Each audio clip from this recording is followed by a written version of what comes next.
My name is Pietro Orlandi.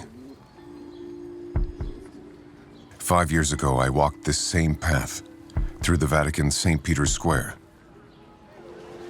surrounded by 200,000 joyful worshippers. It was March 18th, 2013, the day of Pope Francis's inauguration. Devoted followers from around the world celebrated their faith and the man who would guide us towards a bright future. I should have been there with my sister Emanuela.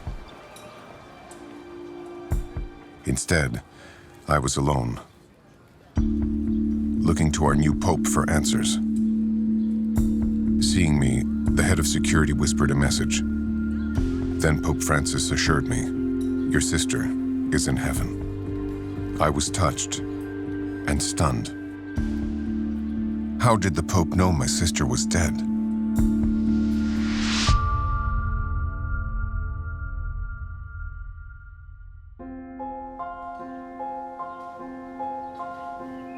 I have been trying to unravel the mystery of my sister's fate for the past 35 years. To do so, I need to start at the beginning. Emanuela and I, along with our 3 sisters, were born and raised in Vatican City, the world's smallest state, and home to only 444 citizens. It was like living in a village with the Pope as our beloved protector. Inside its walls, my sisters and I felt safe.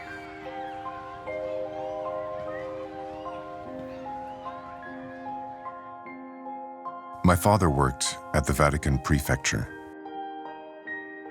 where he oversaw all private audiences with Pope Paul VI, Pope John Paul I, and Pope John Paul II. Throughout his tenure, he was loyal and devoted. We were honored to meet with John Paul II many times, as he felt a responsibility to commune with the families in residence. Emanuela was happy here, posing with the Pope, even though she was embarrassed by her large glasses.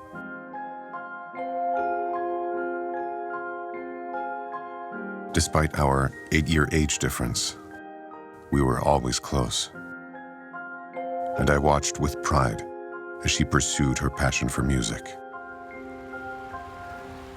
But our peaceful world inside the Vatican walls would soon be shattered.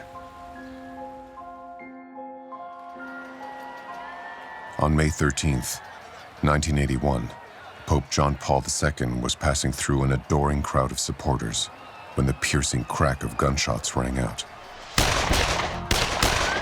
The Pope was struck 4 times and would fight for his life.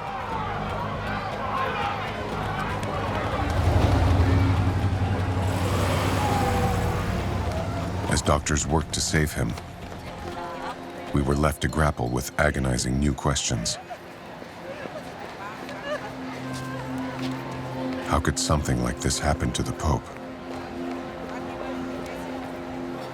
Who could want him dead? The answers would become inextricably linked to the tragedy that struck my family 2 years later. June 22nd, 1983 was a very hot day. Emanuela, then 15, wanted me to take her to the music school. But my girlfriend had already asked me to drive her to the university and complained that I usually favored my little sister. I decided that this time, I would leave Emanuela go to her lessons alone. She became angry, and we argued. I refused to change my mind, and she stormed out. Alone.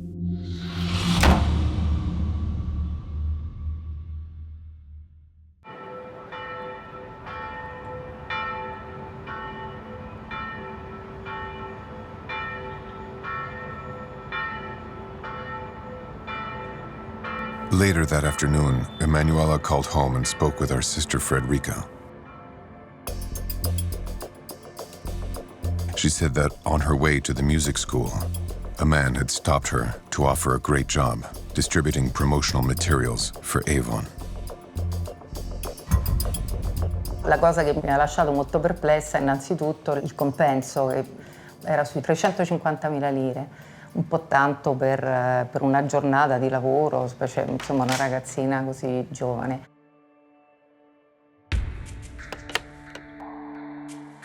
Emanuela left school and walked along Corso Rinascimento to the bus stop in front of the Senate building. One of the last people to see her was her classmate, Maria Grazia Cassini. Quel pomeriggio Emanuela si rivolse a me e mi chiese a che ora finisse la lezione di canto corale, perché lei aveva un impegno. Stabilito ciò, praticamente, lei scappò via. Non ti disse che Finita ti la impegno? No, assolutamente. Guardava l'orologio e diceva che doveva andare via perché aveva un appuntamento.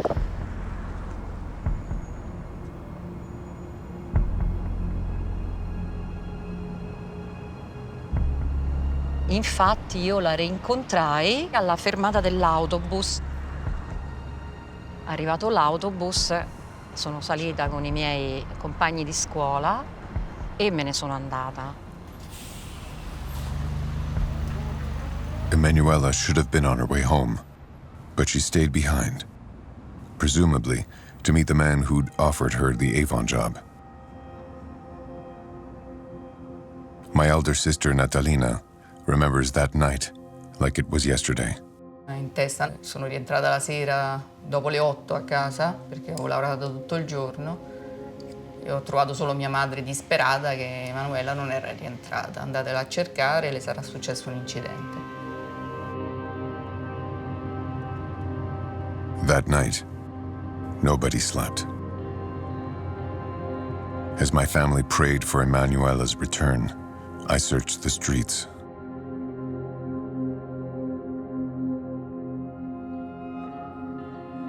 At dawn, Natalina went to the authorities to file a missing persons report. La polizia ha voluto le foto, noi così lo diciamo ai nostri colleghi in giro. Sarà andata a mangiare una pizza, la solita scappatella. Without police support, we took matters into our own hands.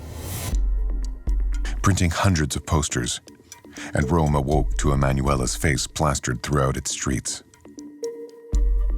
Over the next 10 days, police continued to ignore the case until a shocking message confirmed that someone in power was taking my sister's fate seriously. Desidero esprimere la viva partecipazione con cui sono vicino alla famiglia Orlandi, la quale è nell'afflizione per la figlia Emanuela di 15 anni, che da mercoledì 22 giugno non ha fatto ritorno a casa. Condivido le ansie e l'angosciosa trepidazione dei genitori, non perdendo la speranza nel senso di umanità di chi abbia responsabilità di questo caso. The Pope's words took us by surprise. They referenced information that we, Emanuela's family, didn't have. He spoke of those responsible. He implied that Emanuela had been kidnapped. This was an astonishing revelation. But why hadn't the police told us this? And what else might the Pope know about Emanuela's whereabouts? As we struggled to understand, the Pope's statement also made waves in the media. Andrea Purgatori is a journalist who followed the story of my sister's disappearance for the last 35 years. And I hoped he could shed some new light on the case. Secondo te l'appello del Papa, quello che c'è stato il 3 luglio, che cosa voleva comunicare al mondo? Beh, un appello naturalmente rivolto a chi doveva capire, a chi doveva riceverlo. Il Papa non è che parla a caso. Il Papa quando parla perché ha una necessità di comunicare qualcosa e siccome non fa appelli tutti i giorni, se lo fa evidentemente sta mandando un messaggio a qualcuno. It seemed likely that as the Pope shared his message with the public, he was hiding key information about my sister's disappearance. But why? The Pope's words may have been intended for Emanuel's kidnappers, but they also moved a local traffic patrolman to come forward with an important tip about the day my sister went missing. La ragazza che passava qua ha preso questa informazione della sala Borromini fosse stata Emanuela Orlandi. Cioè quel pomeriggio? Il pomeriggio del 22 giugno, sì. E questa ragazza che le ha chiesto l'informazione era in compagnia? Era in compagnia di un signore. L'uomo me lo può descrivere? Quest'uomo, diciamo, un uomo di circa 35 anni, alto 1,75 o qualcosa di più, abbastanza snello, lucido, con un viso un po', diciamo, lungo, ma con una stempiatura. The witness worked with police to create a composite sketch of the man believed to have kidnapped Emanuela. Who is this man?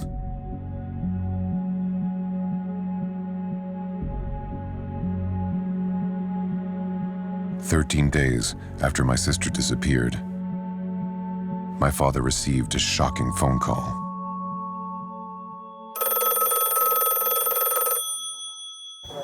Pronto? Lei ascolti bene, abbiamo pochi momenti. Questa essere della sua figliola. Pronto? Convinta nazionale di fare manuale secondo. Dovrei fare il test liceo quest'anno, scientifico. Pronto? Pronto? Signor Orlandi? Pronto? È il caso di sua soddisfazione. Sì, ma mi faccia una proposta almeno, no? Mi ascolti. Sì? I funzionari del Vaticano Sì? non mancheranno di mettersi in contatto con lei. Sì, ma la bambina sta bene, mi dica almeno, no? Non preoccupi, io non potrei ora avanzare a parlare. Al più presto possibile, altrimenti mi fate morire mia moglie io stesso. Buongiorno a lei. Grazie.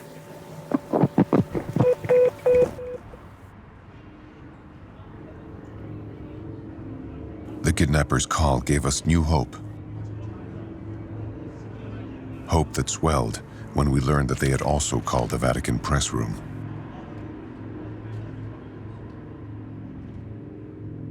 Police in Rome had been treating it as a tragic but more or less routine kidnapping of a young girl. But then today, Richard Roth reports, a phone call changed all that. An editor at the Italian news agency ANSA who took the call said the voice was that of a nervous young man with a startling claim. "We have Emanuela Orlandi. We will free her only when Mehmet Ali Agca, the papal attacker, is freed." Agca is serving a life sentence for shooting the Pope 2 years ago.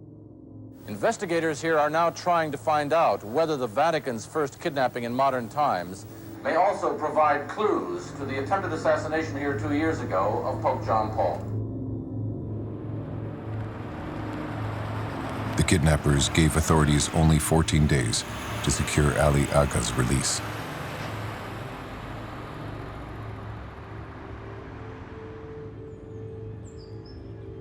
They also said that a basket in a public square near Parliament contained proof that Emanuela was indeed in their possession. When the police located the basket, they found photocopies of my sister's music school ID, a receipt, and a note in her handwriting. But how could the attempted assassination of the Pope be related to Emanuela's disappearance?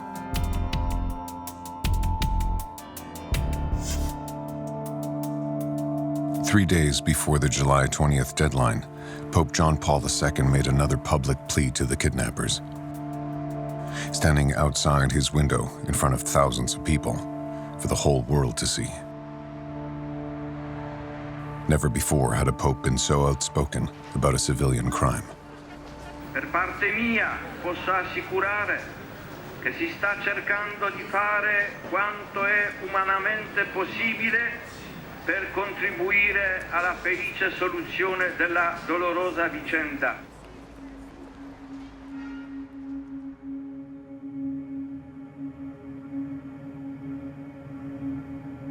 In Rome today, after Pope John Paul pleaded for the life of 15-year-old Emanuela Orlandi, her alleged kidnappers released a tape recording of a woman crying out in pain.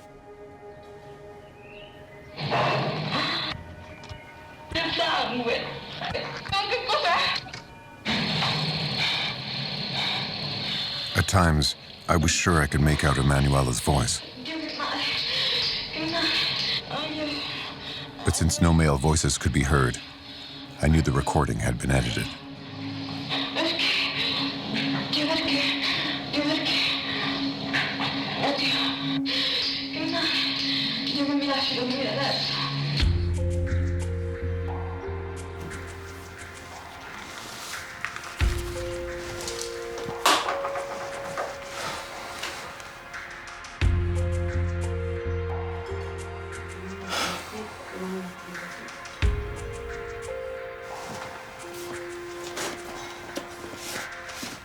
I would later obtain a confidential file from the Secret Service that contained the original transcript. Here were the missing male voices. Servizio per le informazioni e la sicurezza democratica SISD. Dall'ascolto del nastro si è tratta l'impressione che il soggetto passivo, di sesso femminile, sia stato sottoposto a sevizie, presumibilmente di carattere sessuale, da almeno 3 persone di seguito. A voce di ragazza, B voci di sottofondo maschili. Why would such important evidence be edited out by the Secret Service? And more importantly, who were these men?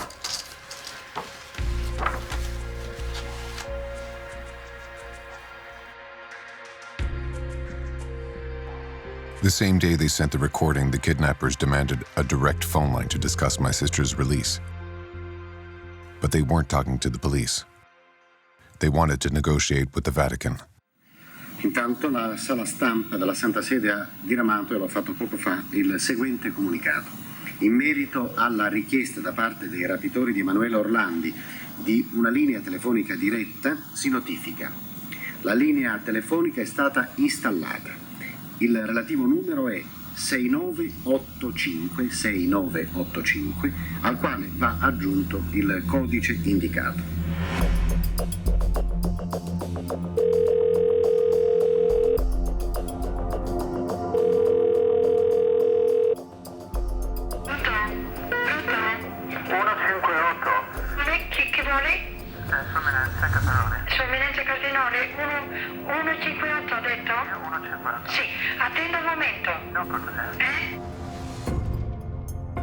Cardinal Agostino Casaroli was the Vatican Secretary of State and renowned for his skillful diplomacy in international matters.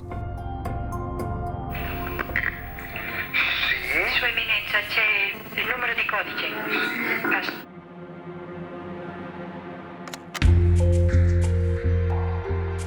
But the recording stops when Cardinal Casaroli takes the call. To this day, the Vatican refuses to reveal what was said between their Secretary of State and the men who kidnapped my sister.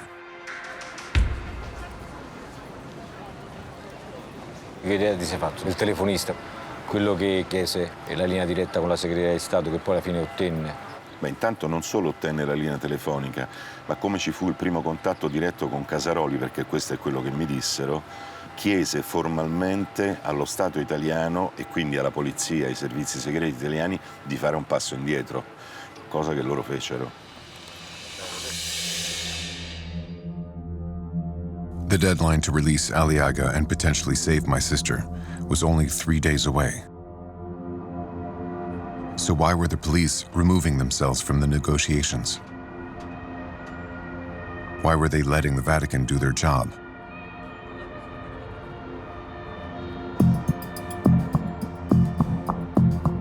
Si fa sempre più drammatica e resta più che mai misteriosa la vicenda di Emanuela Orlandi.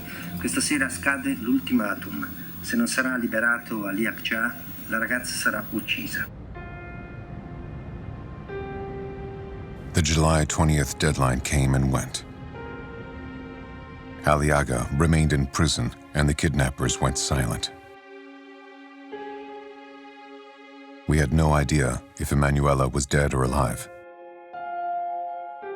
Throughout this ordeal, my father remained faithful in his work for John Paul II. They spoke on a daily basis, but never of my sister's disappearance. It would have been deemed disrespectful for an employee to question the Pope. And despite my family's agony, the Pope never volunteered any new information. Driven by sheer desperation, my father took action, making a candid plea to the kidnappers. Messaggio di Ercole Orlandi per I rapitori della figlia Emanuela. Io, il padre di Emanuela ed interprete del pensiero, delle sensazioni, del turbamento profondo e incommensurabile, dolore di mia moglie, ho deciso di rispondervi personalmente e direttamente. Noi, padre e madre di Emanuela, abbiamo il diritto di chiedere a voi una precisa risposta. Se Emanuela è ancora viva, provatelo. Se la cara e adorata Emanuela è morta, indicateci il luogo dove trovare la nostra Emanuela, perché in ginocchio noi si possa pregare per lei, vicino a lei.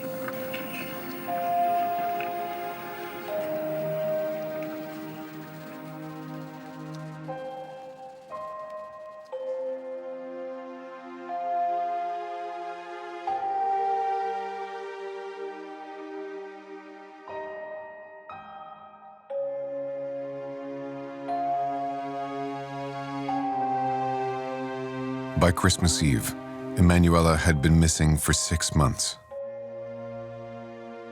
With no new evidence or contact from the kidnappers, we were alone with our worst fears.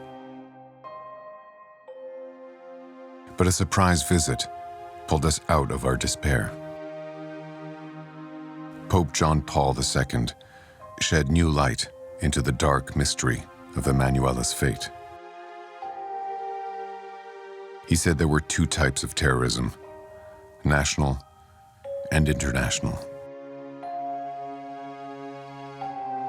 Our loss, he said, was caused by international terrorism, and he would do everything in his power to bring Emanuela home.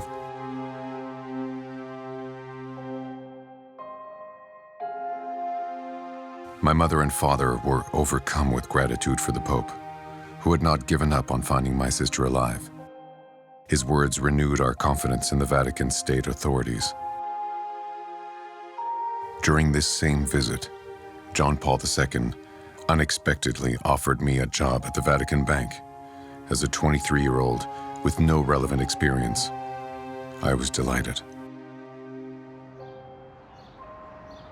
But I would come to wonder, was the Pope simply trying to comfort us? Why did he blame international terrorism? What else did he know? And why wouldn't he tell us? Over 20 years would pass without any new leads into Emanuela's disappearance. The Pope's promise to my family was a distant memory. My father had devoted his life to the Vatican and to the 3 popes he served.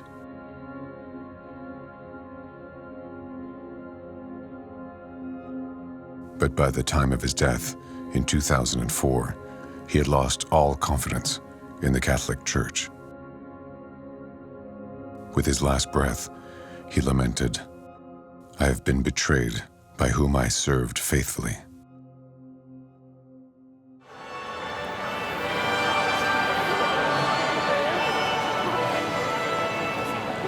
Soon after, in April of 2005, Pope John Paul II fell ill, slipped into a coma, and passed away. I had always believed that the Pope would one day share the truth about my sister. But that hope died along with him. His last wishes confirmed. Non lascio dietro di me alcuna proprietà di cui sia necessario disporre. Quanto alle cose di uso quotidiano che mi serviranno, chiedo di distribuirle come apparirà opportuno. Gli appunti personali siano bruciati. With those final words, we were sure that he had taken the secret of my sister's disappearance to the grave.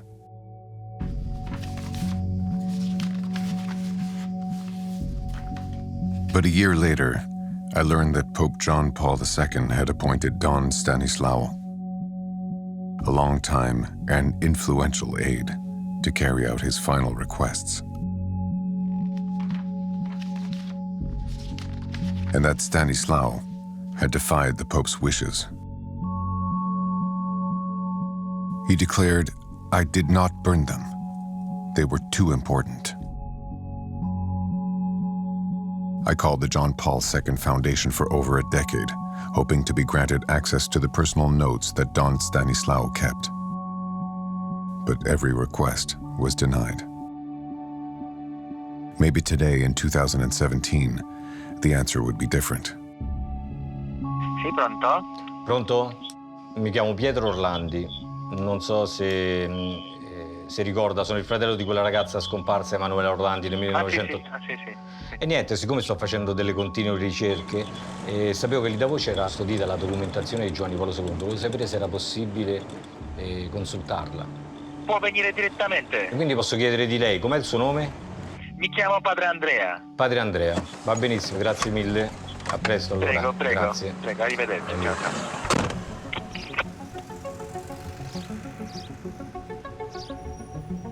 After 34 years of questions, I was ready to get some answers from John Paul II. Prego, scendiamo. Era giugno, no? Sì. Giugno. E così, giorno per giorno, preparavano per Giovanni Paolo II.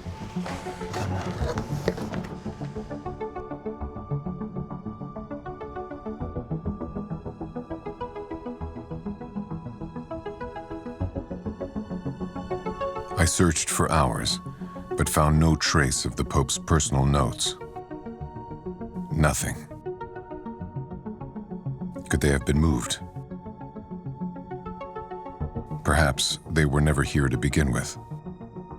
Ho letto che nel testamento di Giovanni Paolo II aveva chiesto che tutta la sua documentazione venisse bruciata. Personale, iscritti Il personali. Givish invece in qualche modo non ha ritenuto opportuno mantenerla. Sì, è quella portata a Cracovia da lui. Quindi una parte è rimasta qua? No. Ha portato i documenti personali, il tutto che lui si occupava come suo segretario lo ha portato con sé a Cracovia. Lei non li ha mai potuti consultare questi documenti? Nessuno? Mai. Ma pensa che in quei documenti personali ci possa essere qualcosa che riguarda la scomparsa di Emanuela oppure no? Questo non lo so perché non ho avuto mai accesso a questi documenti personali. Mi sembra che era una corrispondenza personale di Papa Domitila. After the death of John Paul II, Don Stanislao was appointed Archbishop of Krakow in Poland, and was thus referred to as Cardinal Dziwisz. I was determined to reach him.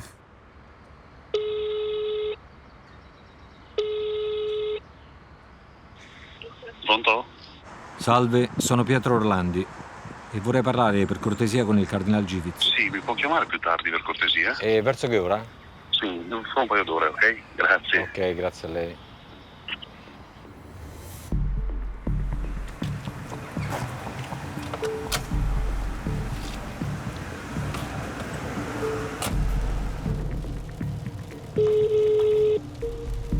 Poczta głosowa. Zostaw wiadomość po sygnale. Cardinal Stanislaw Dziwisz. Sono Pietro Orlandi, si ricorderà certamente di me. Sono il fratello di Emanuela Orlandi, la cittadina vaticana rapita nel 1983. Papa Francesco ha rivolto un appello al mondo. Costruiamo ponti e abbattiamo i muri. Lo stesso io chiedo per mia sorella. Spero possa accogliere questa mia richiesta per un incontro privato. Pietro Orlandi. Cardinal Stanislao Dziwisz never replied to my email or returned any of my calls. Given the Vatican's enduring silence, my only hope was that someone outside the church might come forward with new information about my sister. On September 12th, 2005, 22 years after I last saw Emanuela, my prayers were answered. A local news station received a tip that added a whole new dimension to the case of my sister's disappearance.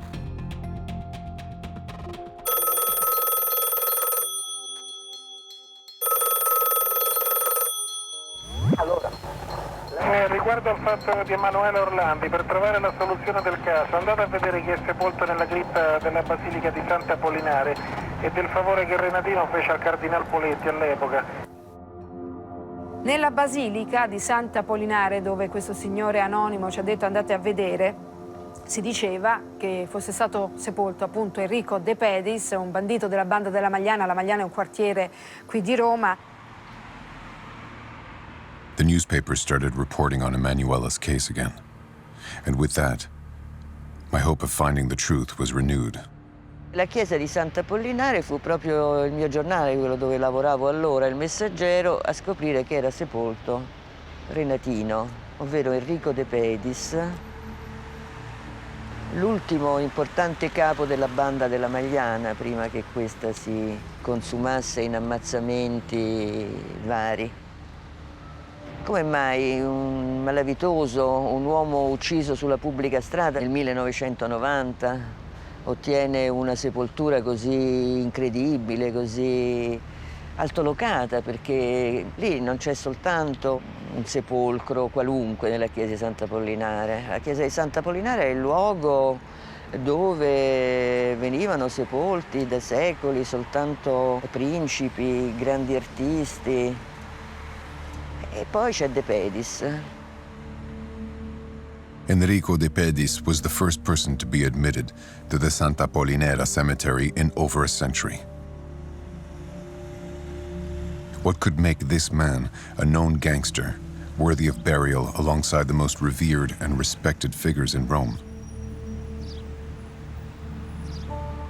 I demanded that the authorities unearth Enrico De Pedis' tomb to look for clues that might lead to the truth about my sister.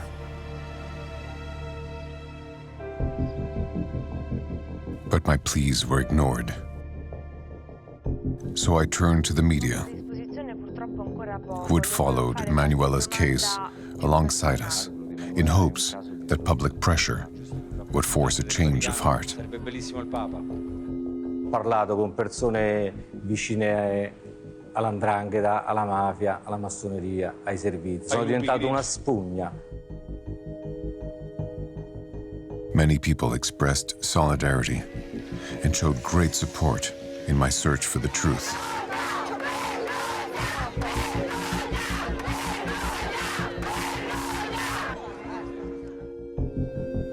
But the police, the Secret Service, and the Vatican remained silent, just as they had been for over 2 decades.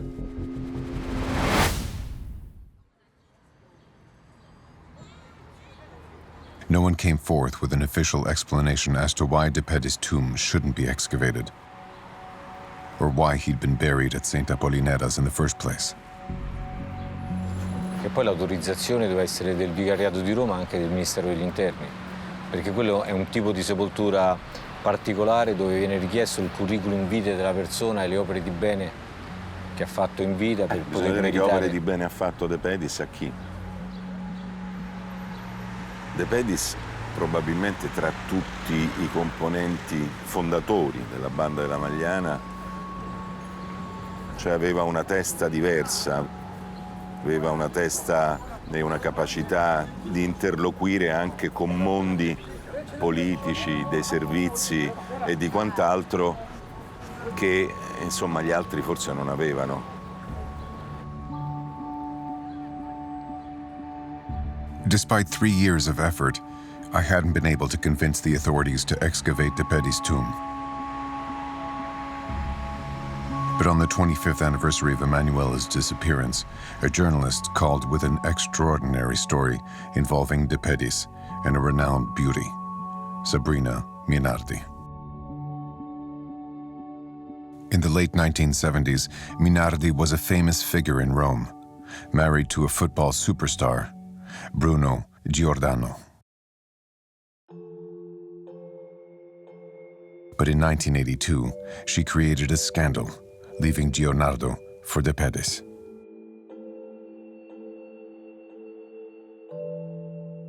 And 26 years later, Minardi had gone to the police with an official statement regarding the events of June 22nd, 1983, the day Emanuela went missing. Their report reads: Ministero dell'Interno, Questura di Roma, Squadra Mobile, alla Procura della Repubblica presso il Tribunale di Roma. Pur rimanendo stupita dalla richiesta di De Pedis, Sabrina Minardi porta la ragazza nel posto indicato, dove ci sarebbe stata ad attenderla una persona in abito clericale a bordo di un'autovettura Mercedes di colore nero, con vetri oscurati e con una targa vaticana.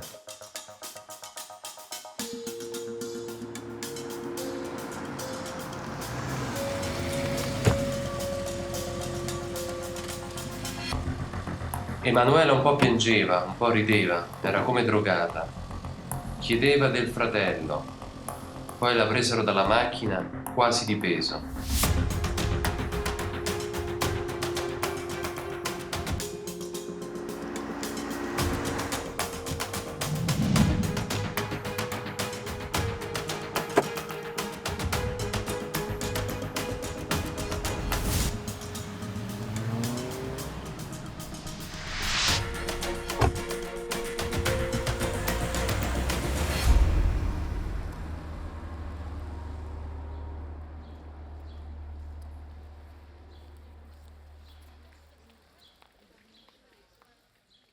A precisa richiesta, Sabrina Minardi dichiara che il rapimento di Emanuela Orlandi è da ricollegare ai rapporti tra alcuni appartenenti alla cosiddetta banda della Magliana, in particolare il De Pedis e Monsignor Marcinkus, all'epoca dei fatti presidente dello IOR.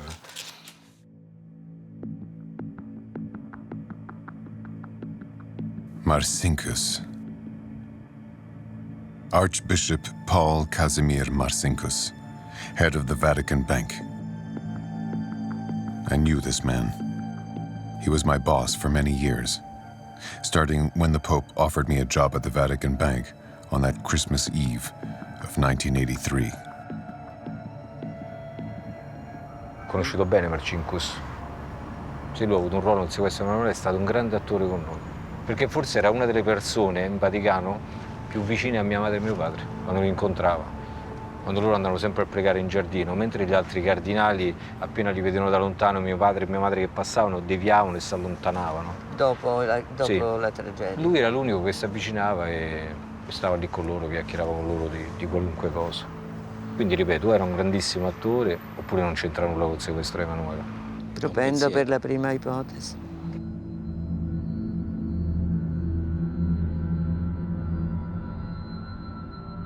Looking back on that evening when Pope John Paul II offered me a job, I had new questions. Why, of all places in the Vatican, would he want me in the bank? Was it so Marcinkus could keep an eye on me as I fought to uncover the truth about my sister? When I worked at the Vatican Bank, I had no knowledge of the Magliana gang's possible involvement in my sister's abduction, or the connections that De Pedis had with Marcinkus and the Vatican.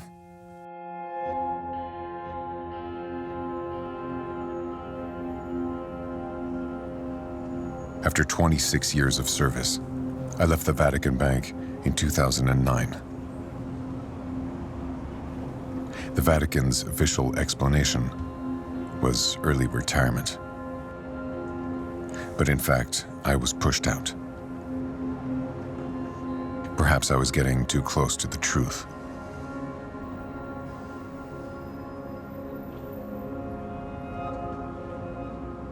I continued to pressure Vatican officials to excavate De Pedis' tomb until finally, in 2012, they agreed. 3 strati, 3 teche di rame e di zinco, un sarcofago per il corpo di Renatino De Pedis, morto crivellato di colpi in un regolamento di conti e sepolto nella basilica al centro di Roma. Abito blu scuro, cravatta dello stesso colore, camicia ingiallita dal tempo e un corpo conservato in perfette condizioni, quello che gli investigatori della scientifica si sono trovati di fronte quando nel cortile della Basilica di Sant'Apollinare aprono la tomba del boss della Magliana. 29 anni di silenzio, omertà, e questo mi ha sempre fatto pensare che la verità purtroppo è ancora scomoda per qualcuno. With DePetty's face plastered all over TV and newspapers,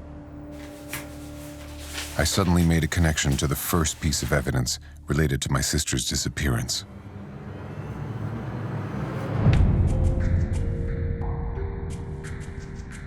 The composite drawing described by the traffic patrolman back in 1983 was none other than Enrico DePetty's.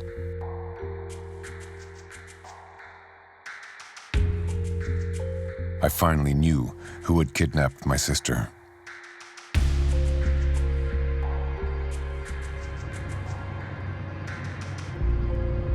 Although no clues related to my sister were found in DePetty's tomb, it became common knowledge that the Vatican had a business relationship with the Italian Mafia. Shortly after the excavation, stories began to circulate describing huge sums of criminal money being laundered by the Vatican Bank. Money that was said to have disappeared. It became frightfully clear that Emanuela's abduction was connected to that money and had nothing to do with Aliaga, the attempted papal assassin.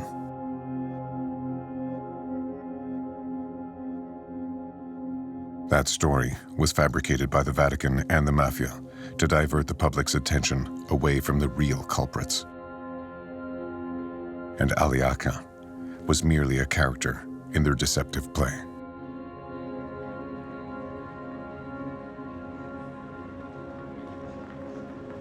Per uno stranissimo destino, tua sorella è entrata nel meccanismo di quello che Giovanni Falcone chiamava il gioco grande della storia. Una forte, immensa somma di denaro che era scomparsa e che evidentemente veniva da quel mondo oscuro, criminale e che, come dire, in genere uccidono per i soldi. Questo era il retroscena di questo sequestro, un retroscena che comprensibilmente non poteva emergere in alcun modo, non doveva emergere, perché andava di mezzo appunto l'immagine stessa della Chiesa.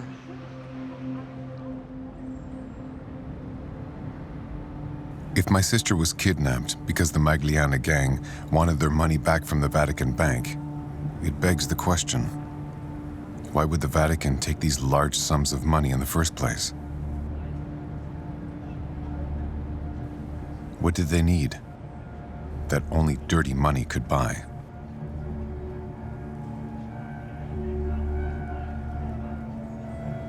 I found the answer to those questions when I got a hold of a document that banker Roberto Calvi had written to Pope John Paul II. In his June 1982 letter, Calvi threatened to expose the Vatican for using stolen gang money to finance a rising liberal Polish trade union, Solidarity, the only one of its kind in the communist Eastern Bloc. 1 year before my sister disappeared, Calvi writes, Santità, sono stato io ad addossarmi il pesante fardello degli errori, nonché delle colpe commesse dagli attuali e precedenti rappresentanti dello IOR. Sono proprio molti coloro che vorrebbero sapere da me se ho fornito mezzi economici a Solidarność o anche armi e finanziamenti ad altre organizzazioni di paesi dell'Est. Santità, a lei mi rivolgo perché solo attraverso il suo alto intervento è ancora possibile respingere il terribile spettro di una immane sciagura. Grato nel bacio del Sacro Anello, mi confermo della santità vostra.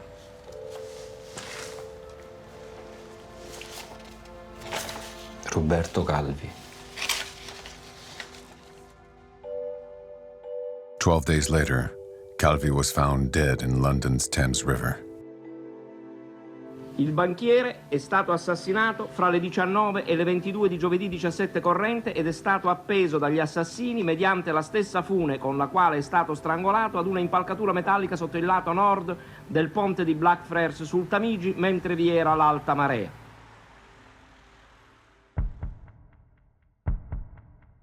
Pope John Paul II was using mafia money to fight communism. It may have been a good cause, but his actions were illegal and dangerous. And he chose to protect himself. In the end, my sister was sacrificed on the altar of the Cold War to expedite the collapse of the Soviet Union.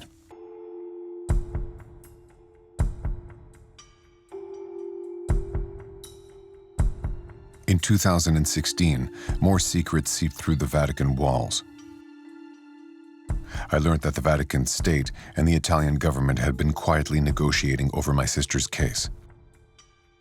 Journalist Gianluigi Nucci had access to the discussions. Noi abbiamo da una parte lo Stato italiano, dall'altra parte abbiamo due monsignori del Vaticano, Stato Vaticano e Italia, che si incontrano perché? Perché c'è una trattativa. Una trattativa vuol dire che qualcuno offre qualcosa e l'altro c'è un baratto. Da una parte il Vaticano avrebbe dato un dossier su tua sorella, con delle verità dentro, dall'altra parte avrebbe chiesto alla procura di traslare la salma di Renatino De Pedis, sepolto a Sant'Apollinare. Perché? Perché crea imbarazzo.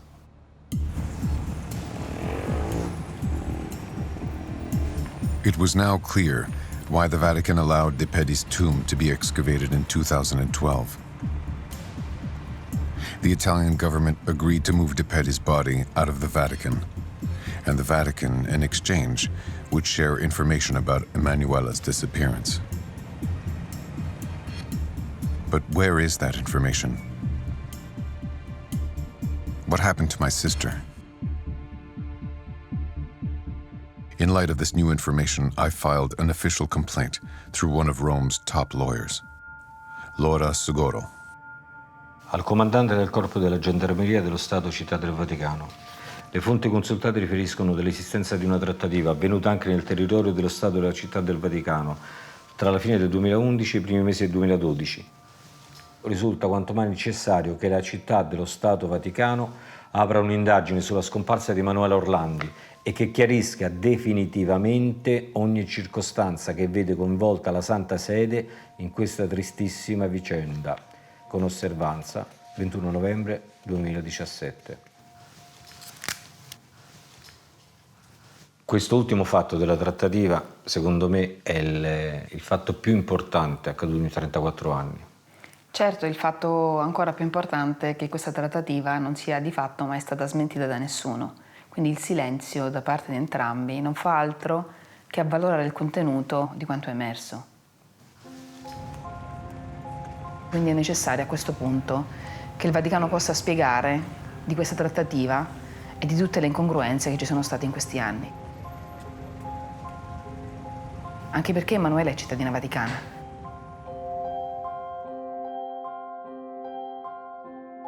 Our carefree and peaceful existence within the walls of the smallest state in the world is now a distant memory. For Emanuela, the privilege of being born a Vatican citizen would become a sentence of doom.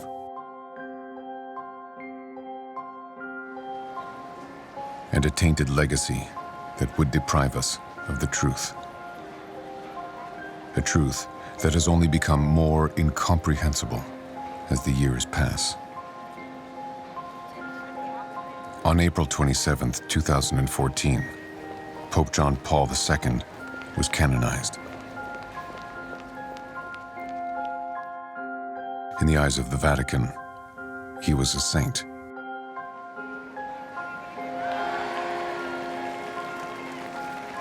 I believe that Pope Francis, like his predecessors, knows Emanuela's fate.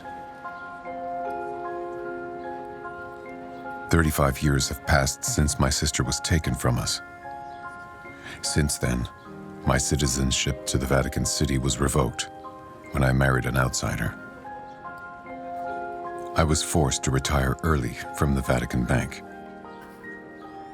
I have asked too many questions that the Vatican does not want to answer. I am now unwelcome within the walls that once surrounded my happy childhood.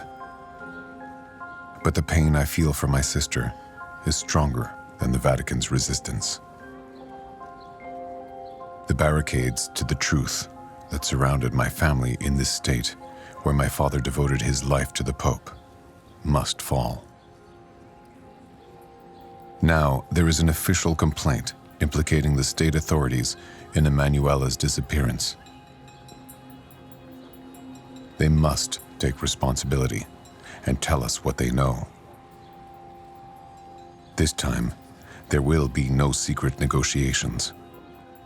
I will find the truth. I will bring justice to my sister.